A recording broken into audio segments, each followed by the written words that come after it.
So this is a continuation video of one I've already done of 5 things I bought from a military surplus shop. Here's another 5 things. So let's get right into it. First up is a load-bearing vest here. This one is ACU camo. So this thing came equipped with a ton of pouches, ton of different pouches all over, mostly magazine pouches. There's a ton of them.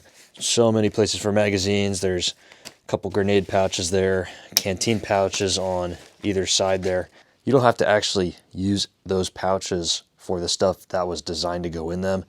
You can use them for literally anything else. So any career or any activity you're doing where you need to just carry a bunch of stuff on you, you can wear one of these and just have a ton of pouches on you just to hold a bunch of stuff on your person. Of course, if you wanted to carry magazines and canteens, then that would be great. But what really sticks out about this vest is the price at the time I got it. It was $15. That's pretty remarkable price here. The pouches alone are worth more than $15, and you're getting the vest too. So just buying it just for the pouches alone would be worth it. So for the price, that's really good. Let's move on to the next thing, and that would be a tool here. So we got a folding shovel. It comes in a pouch. Typically they come in pouches. If not, you can always buy one separate too. There's a couple different types of shovels. This one I think is a German one. There's a US one, but they're all essentially the same, or very similar at least. All metal construction. The collar here, if you loosen it fully, you can fold the e-tool into one little small packable piece, which is nice, and folds open. These things are very durable, really great tools. Tighten it all the way for standard shovel configuration. And if you loosen it a little bit, you can tighten it at a right angle and use it as a pick. So just a really cool, versatile tool here. Price for this, I don't exactly remember what I paid, but I think it was around $30, but $30 to $40 usually is the price for these. Really great tools for either carrying on you, keeping in a truck or something to dig yourself out. And next is just pouches galore here. You can get yourself tons of pouches, tons of different types of pouches, just like we showed with the load-bearing vest before. Here's just a couple. Here's a rifle mag pouch with, these all have MOLLE webbing on the back. This one is a tactical tailor with the malice clips on the back. You can hold a couple magazines in there. These are just standard pouches, different sizes. Even if I am not using pouches at the time, I always try to pick up pouches because you can always add them to bags for just holding random stuff. They're varying camos. If that's not a concern, you can just grab random pouches if you want. This is actually an e-tool pouch, and I just use it for other stuff. Magazine pouch, I keep multi-tool in there. And then another pouch that this one matches the color a little bit more. It's just nice to have small little pouches on bags for fast access to stuff, as well as pouches for first aid. You can always pick up a ton of different pouches. They're having a little sale, and I got all these for $5 a piece. And the other pouches too were pretty cheap at $5. All these brand new, especially something like this. You're probably looking $30, $40, but for $5, these are all very good options. And sometimes you're not going to match the camo, but if that's not a concern for the price, the pouches are a great deal. And it's nice to have a bunch of pouches, and you'll always find them there.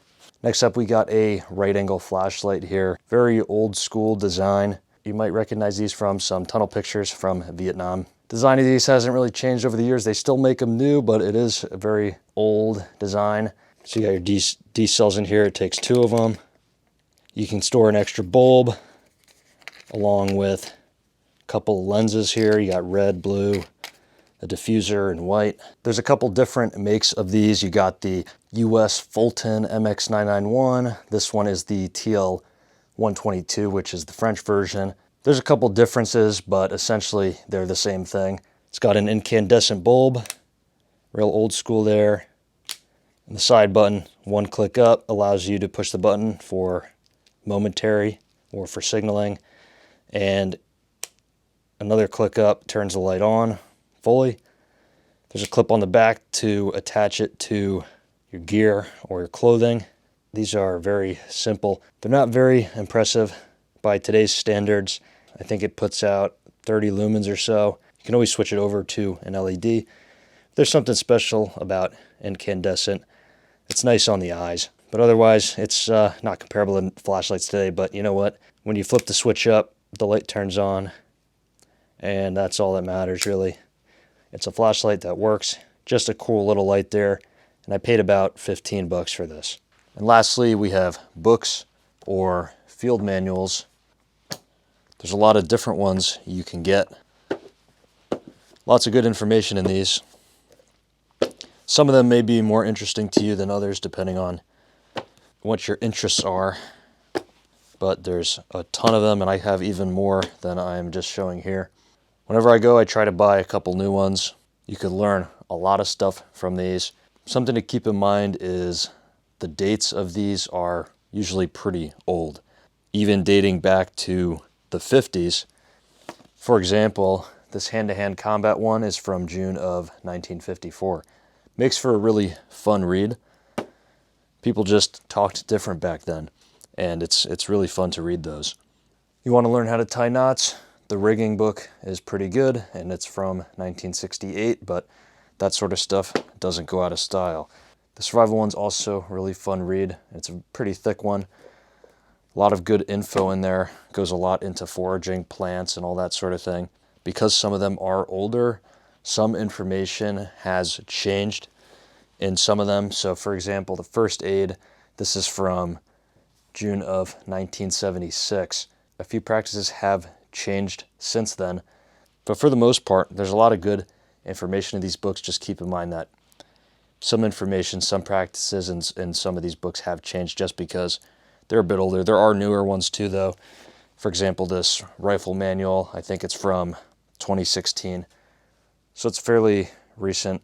People just don't seem to read books anymore nowadays. So it's nice to have these. I try to read, whether it's these or other books, just a few pages every night before I go to bed. I think it definitely does help with sleep a little bit. Well, with that being said, there's 5 more items that I bought from the military surplus shop.